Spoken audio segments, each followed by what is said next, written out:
Hello everyone, welcome to another exciting episode of Dayspring Discussions. I'm your host, Sean McGahee. In this show, we talk about movies, TV, sci-fi, fantasy, comic books. If you geek out about it, we're going to talk about it. You can listen to Dayspring Discussions on iTunes, YouTube, Podomatic, and Patreon, and contact Dayspring Discussions on the Facebook group, Twitter account, and dayspringdiscussions@gmail.com. Well, hello everyone, we are back with another edition of Dayspring Discussions discusses the Star Wars saga. Guys, we are down the trench, looming towards the Rise of Skywalker, only a couple weeks away. Actually, 1 month from today is actually when it comes out.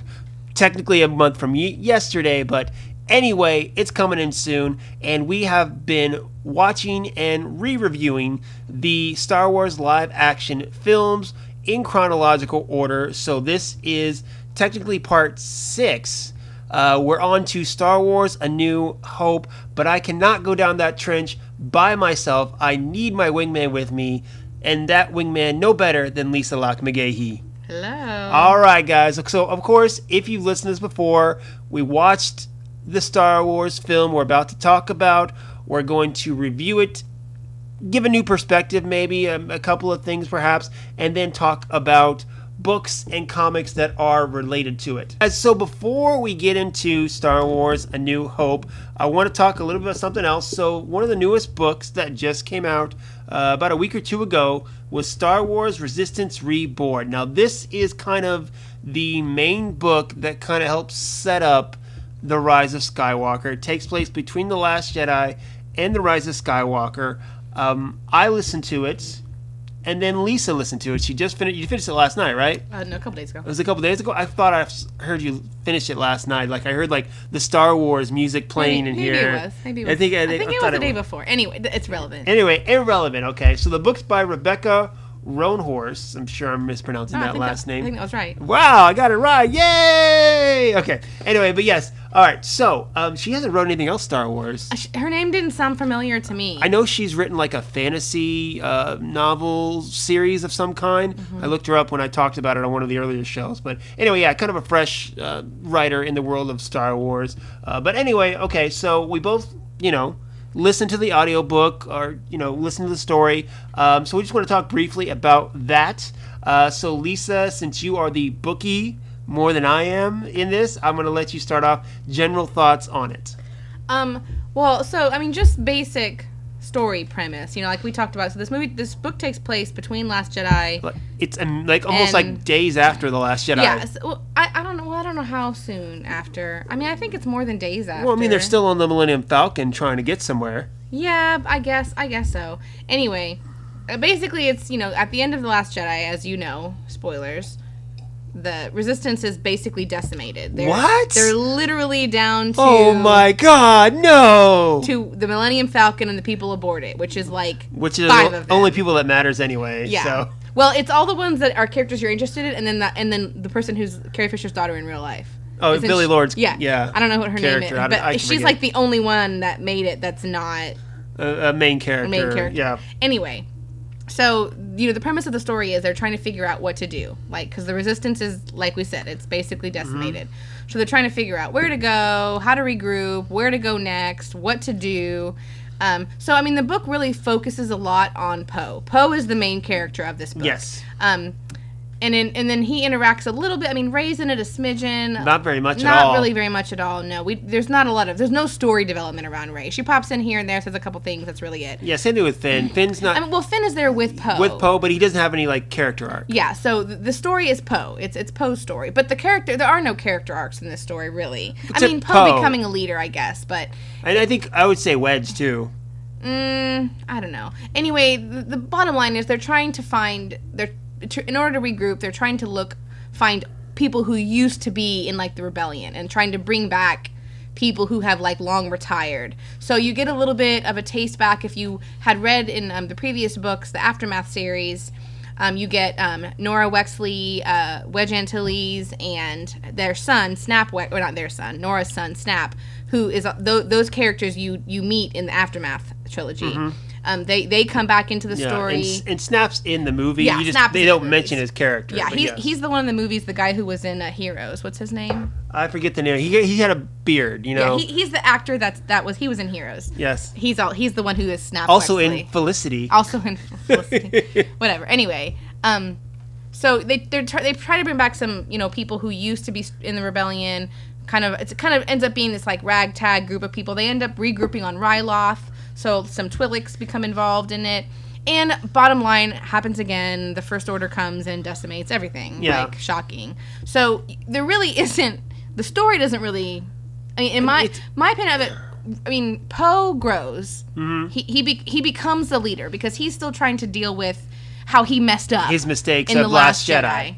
So he's trying to come to terms with that, and he doesn't think he's a leader, but he knows he has to be the leader. They start to kind of prep a little bit how weak Leia is getting to kind of, I think that's kind of the lead up to what's going to happen with us. I mean, we're going to have to lose her. They're kind of using the excuse, I guess, maybe, of, she's trying to recuperate her energy from her little space glide. Right, yeah. So, I mean, they're definitely, they were definitely hitting home that Leia is weakened, that she's getting older and she's getting weak. And so Poe is really feeling like he has to take the reins because he can see that she needs him to. Mm-hmm. And so that part of the story I liked. It was good.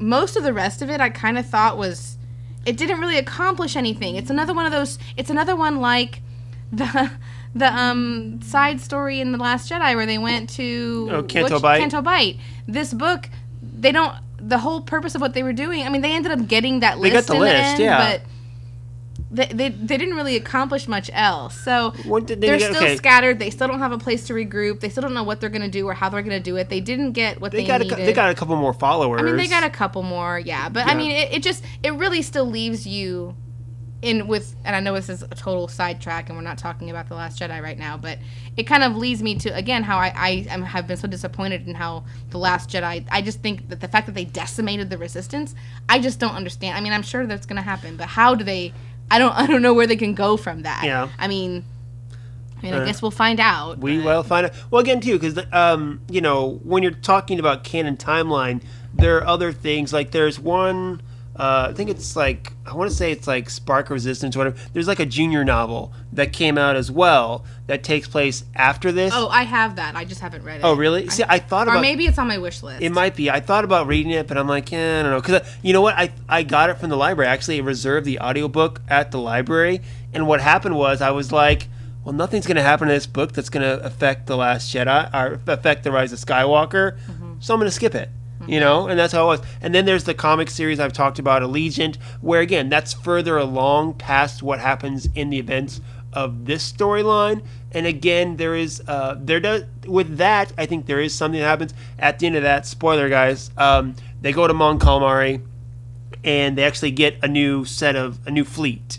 Pretty much, of the Mon Calamari, because the original rebellion was made up. It was most that. So they ended up giving them another, just as the First Order is about to attack Mon Calamari too. So there is that. But again, I get your point. Where there's not a lot, that affects. Again, I think the focus was on Poe and his journey and all that. And of course, we did get Wedge back, kind of a fan favorite. But now he's gone again. Exactly. Yeah. So I don't know what's going on with that. But the main thing I enjoyed about this too is the fact that it is very canon-y, if I would say that word, where you do get Black Squadron, you do get Inferno Squadron. Oh, yeah. I mean, they bring in the daughter of Iden Versio. Yeah. Yeah, I mean, there's a lot of fan service in this book. It's very deep into canon, I mean, just that alone was good to see the connections between, not only other books, but also a video game. Yeah, well, and on Ryloth, they talk a lot about Cham Syndulla. Talk about Hera. And they talk about I was so disappointed it wasn't Chance. When they that it wasn't Hera? Yeah, it wasn't Chance. I figured it wouldn't be Hera, but I figured it might have been Chance. They were going to go see. Her dad is Cham. Cham, okay, there you go. Cham Syndulla. Well, surely he's dead.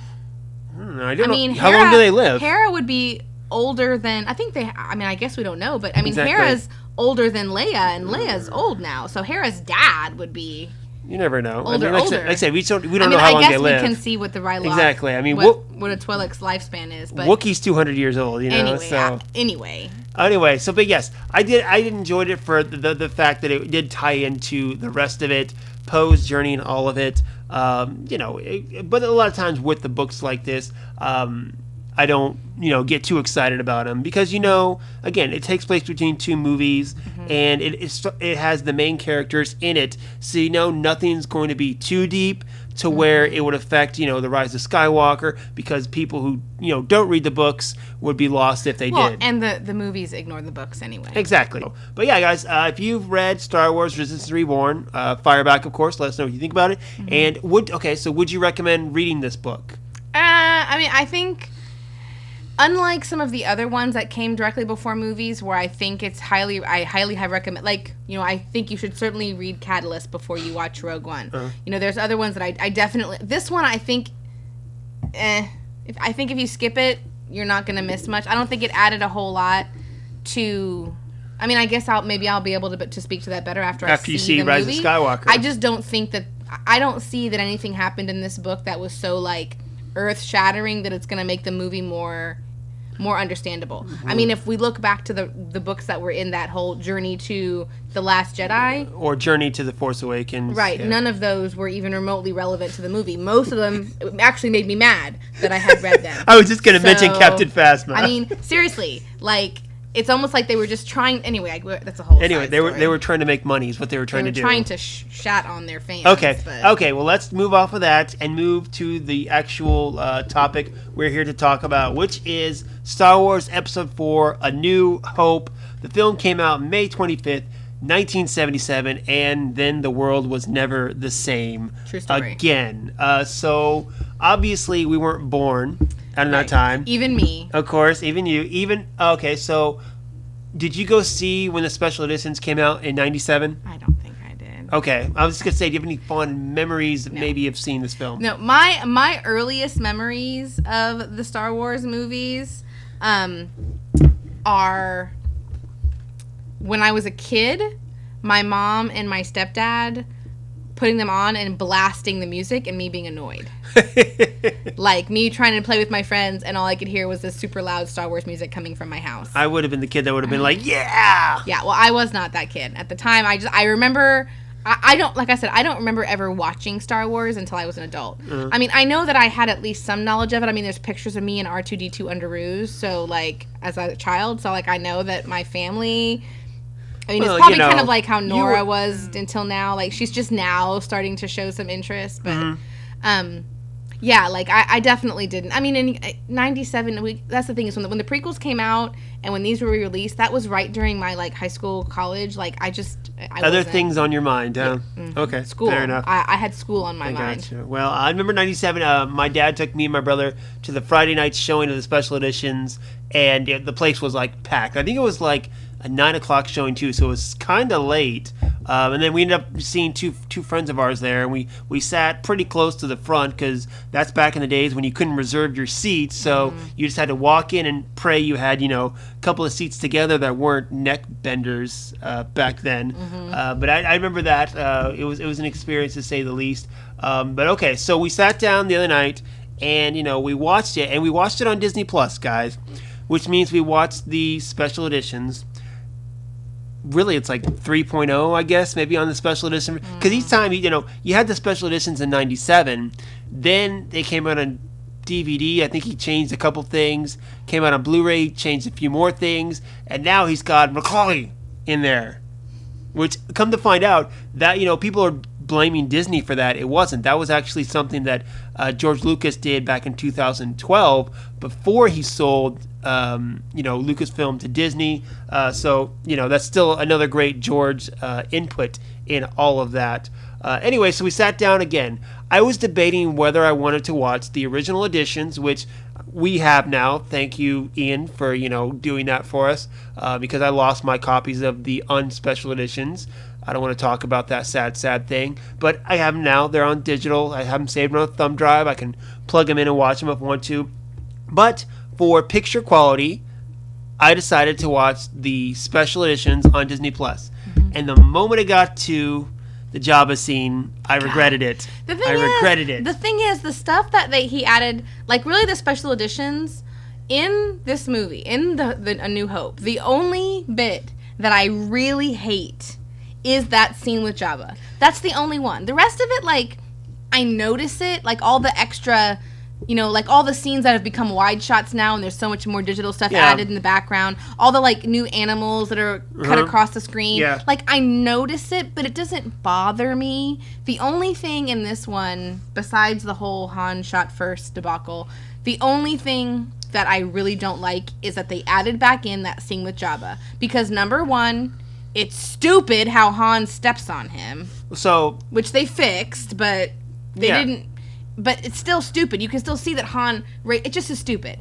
And the fact that that scene was 100% unnecessary. Yeah, everything. Because everything that they talk about in that scene already was said. I mean, Han's lines are literally the exact same lines that he already said to Greedo. Like, it just, there was no reason to add that scene back in. It did absolutely nothing for the story. The reason, the whole thing is because when they originally shot that scene back in the 1970s, they didn't know how they were going to digitally render Jabba was a human. Right. Yeah. Right. So when, they made Jabba in Return of the Jedi a giant slug, and they decided to add this scene back in, they had to, and it's make stupid. him a slug. So they just shouldn't have added. They shouldn't have just added it. Two reasons. That's two good reasons they should not have added that scene back in, because of the whole thing with Jabba and how they ended up making him have that big tail, and the fact that the content of the scene was redundant. Yep. It was stupid. Like, I get why he wanted to add all the special effects and stuff. I get it. That was what his vision was originally, and he couldn't do it at the time because the technology didn't exist yet. And then now that it does, he can add it in. I get all that. But adding that scene in from a filmmaker's and a storyteller's perspective doesn't make any sense to me. It just doesn't make any sense. True. And then, of course, I had the issues with, the Greedo shooting first. I hate that with every inch of my being. So again, at least Greedo's a horrible shot. Yeah. Oh, but okay. So one thing I love too is when I'm watching the movie now, I'm thinking about the book, A Certain Point of View. Like when Greedo is sitting there, and the guy that turns in the droids, like the one that shows the stormtroopers where the which landing bay. Yeah. Like there's a story in that about him. Yeah. So if you guys haven't read A Certain Point of View, it's a bunch of authors came together and they have like little stories that happen throughout the first film or inner monologues, like because there's one story, it's Greedo right before he walks up to Han, as far as what he's thinking before he does that, because he sits there and he watches Han for a while in the bar. Come to find out that Han took a girl from Greedo, which is, yes, he's going for the bounty, but he also has a vendetta against Han because he took his girl. It's just a really cute book. It's just a bunch of short stories that serve to kind of give you backstory to a lot of little things that happen in the movie. Like there's one that explains why they don't shoot down the pod because there's no life forms in it. Yeah. There's an explanation for that. And it's like the little backstory about that guy who said don't shoot it down and explains why. There's just there's a side story about a mouse droid on the Death Star. Like there's just a bunch of really There's one about the band, the R4 unit or whatever that explodes, which is why they take R2. There's also the one I really enjoyed was at the very first one, because it goes in chronological order with the film, is I think it's Captain Antilles actually. They follow, and it's right after they escape from Darth Vader in Rogue One, and he's thinking, what was that? It just killed a bunch of people. It came out of kind of cool there. And then of course there's the thing with the Obi-Wan scene where when Luke goes to find out what happened to Uncle Owen and Aunt Beru, Obi-Wan is conversing with Ghost Qui-Gon. With that too, and then they have a scene at the end there where it's Obi-Wan's death and what he's feeling when he dies, when he's trying to become one with the Force, and then then at the end you get another one where he's talking to Yoda, and this was probably the biggest spoiler I think of the book, where he's talking to Yoda, like, hey, I'm sending you the Skywalker kid, and he's like, okay, great, I'm waiting for Leia, and he's like, no, I'm sending you Luke. And Yoda's like, I don't want Luke. I've watched Luke. He's a little whiny bitch, Basically. I want Leia. I want the strong one who's been fighting your whole life, That's what I want. So, you get that little bit of information in there too. Plus the, I think it was Boba Fett during the Jabba scene. It was Boba Fett. And I forget who it was, but it was like real like arrogant, sarcastic, or cocky, and it just came off hilarious. Yeah, it's a really good book. I mean, it's just a ton of little short stories, all done by different authors. And it just is a lot of little backstories about things. And so after you read it, when you go back and watch the movie, it gives you a whole. I mean, there's one little thing about the band in the cantina. The cantina I think there band. is too. Yeah. Yeah. There's a whole story about that band and like what happens to them, and it's really good. Highly recommend. Yes, highly recommend. Recommend that. Okay, so the actual film itself. What can you say? There's not much. I mean, there's not much you can criticize about it. We just need to talk about all everything the was extra great. I will say, when you look at the film, you can tell it's dated. But if you focus on the story, it's still very modern, still very rich. I mean, I was sitting there, and of course I'm quoting the whole thing, but especially it's those Harrison Ford, Han Solo zingers that are just hilarious still. She's like, they're going to kill her. Better her than me. Yeah. Still love that line. It's just, those little things in it. But again, the story is what's rich in it all. And again, now that we've gotten stuff beyond this, as far as prequel stuff that, again, adds layers to it. When Obi-Wan pops in there and, he's like, hello, my little friend. And, he knows who R2 is. He knows Luke. There's more to it than just seeing Obi-Wan for that first time. Much to go along with it. So again, just adding depth with the prequels, the expanded universe, stuff like that. It just gives you more with it. And also too, sometimes when I was watching it, much like how I tried to picture the prequels done with the Clone Wars voice actors, just for fun, I was trying to picture what's his name from Solo saying the Han Solo lines, and he's saying he would say them differently, but it still feel like he would be, if he were to cast in this role right now, he could pull it off. What Harrison Ford was doing with a little different swagger to him, he would still be able to pull it off in that sense too. Just connecting all that, but yes, I mean it's Star Wars. I mean really, okay? So again, I guess we're kind of skipping a little bit, but name me one or two favorite things or favorite characters or moments in this film. Oh, I don't know. I mean, obviously I love Leia. This is a super strong female character in a time when it wasn't necessarily the norm to have a super strong female character. Yeah, exactly. So, I love that Leia basically is telling them what the hell are you doing? Yeah, it's like this some rescue. Yeah, seriously.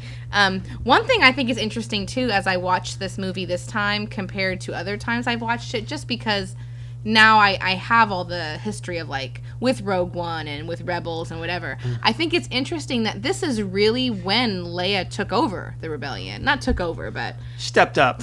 Because really, if you think about it, up until this point, she'd been a part of the rebellion, obviously, but she had been kind of under, her dad was protecting her. Yeah, exactly. Bail was protecting her. Yeah, you're talking about Leia, Princess Volder on the book, and then also she's in a couple episodes of Star Wars Rebels, too. Right, and so she was involved in the rebellion, she was helping, but she was doing it very kind of on the down low. She wasn't a leader figure in it. This is really where she became a leader. Because I always thought it was super weird that the guy called her Princess Leia when the one actor in the scene when they're talking about the Death Star plans, it always really annoyed me. And now I can look at it and be like, well, he may not have ever met her until that point. Yeah. If you think about it, it's not like she was a leader in the rebellion until this point. This is when she became a leader in the rebellion. Up until this point, her father had been, and, Yeah, and one thing, too, I know people refer to her as Princess Leia, and I gotta go back, we watch Empire and Return of the Jedi. I don't think they referred to her as Princess Leia in Empire or Return of the Jedi, right? Because she's not a princess anymore. She's still a princess. A princess of what? Her planet's blown up. She's still even in the books, they still call her Princess I know, Leia in the books and comics, they've called her Princess Leia, but I'm thinking the actual movies, like Empire and Return of the Jedi, I don't know. They still call her Princess. Well, I guess we'll see the next couple of weeks. We'll find out. We'll have to watch that. Yeah. But yeah, there's not really much to say about this movie. Exactly. What can you criticize about this film except for the outdated, graphics or which are somewhat fixed at this point too. But again, it's those layers that you're adding to it because when they were going through, the TIE fighter chase after they'd escaped the Death Star, I was thinking again, this is L3. The ship is L3, with all those little tidbits added in there too. So. But there's that. Okay, so let's, if we can't talk much about the movie, there's plenty of books and stuff. Yes, that exactly. Correlate to Exactly. This time so period. Let's talk about it, and let's just go straight to your favorite, Lost Stars. I love Lost Stars. Okay, tell people what Lost Stars is. So Lost Stars is written by Claudia Gray. It basically is it's a young adult novel. It's basically a love story about two people, a young girl and a young man who both join the Empire, like, as, you know, they go to the academy, kind of like how Luke was trying to go to the academy, how Wedge started in the academy. You know, they live in these small kind of backwater planets, and they go to join the Empire as a way to learn to be pilots and to escape. They become pilots. The girl stays in the Empire, where the male character, I can't remember their names, I need to listen to it again, it's been so long, where the male character decides he doesn't like what the Empire's doing. So they're in love, but they are torn by their alliances, like their what's the word? Their loyalty. So he actually leaves and joins the rebellion. She stays with the Empire. And so in the story, the Death Star is destroyed in the book. Yeah. So you kind of get the perspective of her as an Imperial. You know, an Imperial, her perspective of why they hate the rebellion so much for the rebellion doing that, like all the people that were on. It gives you a very different perspective of the lives that were lost when the Death Star was destroyed, even though obviously it had just destroyed an entire planet. But the two of their characters have it's a, you know, and then he ends up in the battle, which we'll get. I mean, this book kind of carries over. It goes through the whole trilogy, right? Yeah, it carries over. So like he ends up, you know, one of the people who's flying around when they're on Hoth. He's in the battle. He's in that battle, and so there's a scene in the book where she's there and she recognizes that's him in the plane. I don't remember how it is she recognizes it. Some maneuver he does or something, but she recognizes that's him. And anyway, it's basically just a love story about these two people who have very different lives and very different allegiances and how they can. So I mean, it's definitely a young adult novel, but really, really well written, really good, and it just gives you a very different perspective of all the events that happen in the movie. Highly recommend anything by Claudia Gray. But, of course, anything by Claudia Gray. But definitely. And then a couple other books that happen. There's the Heir to the Jedi book, which I'm not a big fan of. I don't think either one of us finished it at all, too. And then there's a couple the junior novels. There's Han Solo and Chewbacca's Adventure, and then The Weapon of the Jedi. Yeah, I have both of those. I just haven't read them yet. Yeah, I mean, I think because they're kids' books. They're those little junior novels, and which can be okay. Yeah, I have them. I just haven't read them. I think I started Weapon of a Jedi, but I didn't really finish it too much. So I actually have those in real. Like I know they're on the shelf. Yeah, exactly too. The Battlefront 2 storyline, I think. The first part of it is the Death Star blowing up. I think it's either I think it's a second Death Star. So this is the one where we meet Iden Versio. Yes. This is a good one. The first Battlefront book I did not like at all. I didn't even finish it. Twilight Company. Okay, that one. So I did not so like then you have the second one. Which when does that take place? The second book. It's right here. Huh? It takes place 3 years after the Battle of Yavin. It's Twilight Company. No, we're talking about Inferno Squad. Oh yeah, that one takes place at the same time. Yeah, that's what I thought. So when it's on the screen, it says 0 years after the Battle of Yavin. Yeah, so it takes place basically at the same time. Yeah, exactly, around the same time. So I think that's the first Death Star blowing up that starts it all, and stuff like that too. So there's that book too as well. They had the Inferno Squad book. Yeah.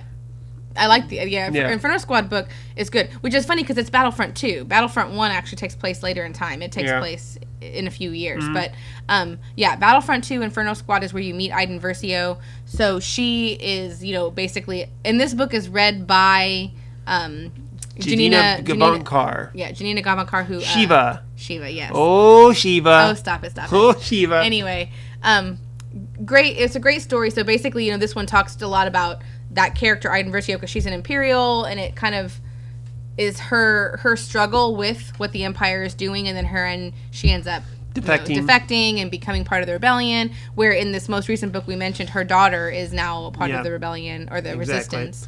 But yeah, great. It's a good one. Yeah. So I didn't think I was going to like it because I didn't like Battlefront. But the first Battlefront I didn't like. But the first Battlefront is just about stormtroopers, and I was super bored. The author of it, Alexander Freed, I don't know. He also wrote Alphabet Squadron, and I had a hard time getting through that one too. I think it's just maybe he has a very he does a good a good job writing about like soldiers and like military type stories. And that, I think they're kind of boring to me because it's a lot of like details about like military stuff, and I'm not. So if you like military style stuff, you might really like the Alexander Freed novels. But anyway, I'm sidetracking. But. Okay, well, as far as books, I don't think there's a lot between A New Hope and Empire, even though there's 3 years it takes place. But there's been a lot in regards to. They just said that the first two Thrawn books take place in that time period. Do they? Right here. 1 year before Yavin, and this one's 2 years before. Yeah. Yeah, so that's before. We talked about Thrawn last time. Thrawn Treason and Alliances. Yeah, we talked about Thrawn last time because we were talking about Rebels. So we've already covered that. Oh, they have that in a weird schedule. Yeah, I know because they have because some of them jump around. After, before. Yeah, before. Exactly. But then there's like other places and stuff like that. But anyway, but there are quite a few comics that take place around this period. The most notable one is going to be the actual Star Wars comic that started once Disney took over, and it's gone for 75 issues. Issue 75, the last issue, actually came out today. I haven't read it yet. Honestly, I haven't been thrilled with this series since Jason Aaron first started taking over. It's the first 3 graphic novels. I would recommend reading those by Jason Aaron, who's also written a lot of other Marvel stuff too. He's really good, so I recommend reading that. And then you do have the first Darth Vader comic that took place for 25 issues. Again, the first 2 are pretty decent, but the main part about those, in regards to at least the Vader comic, is Luke goes back to Tatooine, goes to Ben's home. This is in the Star Wars comic. And, he's trying to find more to help him learn more to become a Jedi, learn more about the Force. And he ends up, running into Boba Fett. Because Darth Vader has hired Boba Fett to find out who was the pilot that destroyed the Death Star. And Boba Fett goes around Tatooine, he roughs some people up, and he finally gets a name from someone. Boba Fett comes back to Vader with it, and he says his name is Luke Skywalker. And there's a scene in both the Star Wars and the Vader comic, because they go parallel with each other, where Vader cracks the screen of a Star Destroyer window because he's so angry. And then the second storyline is him going around and tracing the origin and getting more information on Luke. His associate, Dr. Aphra, who gets her own series eventually, goes to Tatooine and talks to the coroner that prepared Padme's body for her funeral, and is like, hey, you made it look like she was still pregnant, and she wasn't pregnant, was she? Gets a confession out of him, pretty much, and stuff along that line. Now, of course, he confesses that there's a son. He didn't say anything about twins, so he still lied a little bit on that. But yes, I do recommend the first 3 storylines, or 3 first books of the Star Wars, and then the first 2 of the Darth Vader were pretty good. Then you get a couple other miniseries. There's the Princess Leia miniseries, a Chewbacca one, a Han Solo one. Not really great, in my opinion. There's some Dr. Aphra stuff, the Screaming Citadel as well.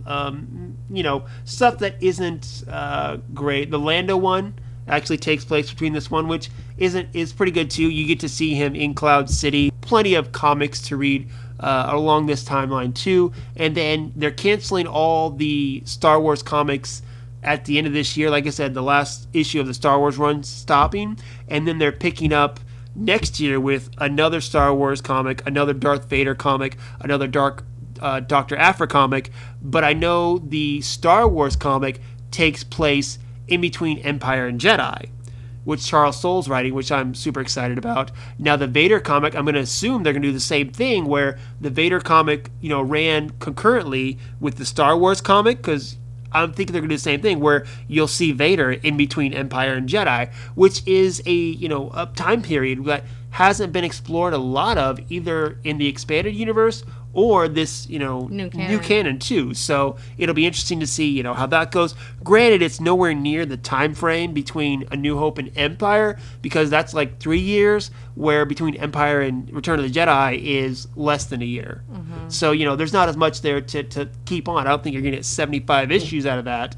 But you will get to explore stuff that you've never explored before. So there you go. But yeah. Mm-hmm. All right. I don't know what else we have to say. Yeah, I don't know. I know, it's just A New Hope. We watched it again for the umpteenth time, and it's great. Like I said, it's definitely a little dated.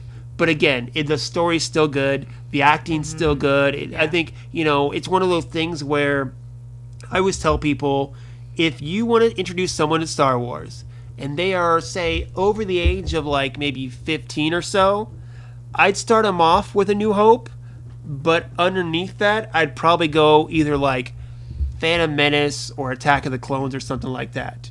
You know, like if kids are gonna notice, the outdated effects. It in this depends one. on how old they are, because this is the first. That's what I'm time, saying. How old they are? Yeah. Yeah, this is the first time really that like our daughter really seemed interested in it. Like she's watched the movies with us bits and pieces, but she's never really like engaged. Yeah, Like, that last part during the battle on the Death Star, she seemed pretty engaged in that. Yeah, like she was really watching and asking questions and trying to figure out what was happening. Which we encourage. Yeah, of course. We tell her to ask as many questions as she can because obviously we've seen the movie a million times. Right. I don't mind, missing dialogue, but also if she asks questions, then maybe she'll be more interested. Yeah, for sure. And she was this time, so I think that was interesting. And that was good. I'm interested to see how she's going to take Empire. Yeah, I don't know. It's a little darker, so we'll see how that goes. She can handle that. I think she can handle it too. But yes, Empire. So with Empire, I say we go ahead and we watch the special edition because Empire, there's not a lot of there's no Jabba scene. Return of the Jedi though, no. One thing made me say no to Return of the Jedi. Jedi rocks. That whole musical scene, no, I can't stand to watch that. We have to watch. No, I'm not watching the special editions. We're watching. Not only that, Yub Nub. Yeah, Yub Nub. I don't know how they could take that out. Exactly. We'll get to that in a couple weeks. We'll get to that in 2 weeks. But for now, of course, I think Empire, I think we're safe. There's the Wampa scene that they expanded upon, and they added some more stuff to Cloud City. But I don't think, the only thing I don't like about Empire, well, I'll talk about that next week. I'll talk about it next week and see if they still leave my least favorite part of the special editions of Empire Strikes Back in there. We'll wait and see. But, okay, guys, time for you to fire back, of course. Star Wars, A New Hope. What do you think about it? Do you have a fresh perspective on it? Because, yes, the film came out a while ago, but also, how do you feel about special editions? There's a lot of expanded stuff that's happened since, the movie came out, also within the last couple of years, that adds layers to the film. Is there something that you see in a different light, a different character, or a scene that you see differently now after learning more about the characters and the worlds or something like that? Fireback, of course, on the Facebook group, dayspringdiscussions@gmail.com, and the Twitter account. Let us know. Of course, Fireback, anytime you want to talk about Star Wars, social media, Slim Dayspring 12 on Twitter and Instagram, and that's it. Go out, enjoy your week, live your best life, and until next time, may the Force be with us all.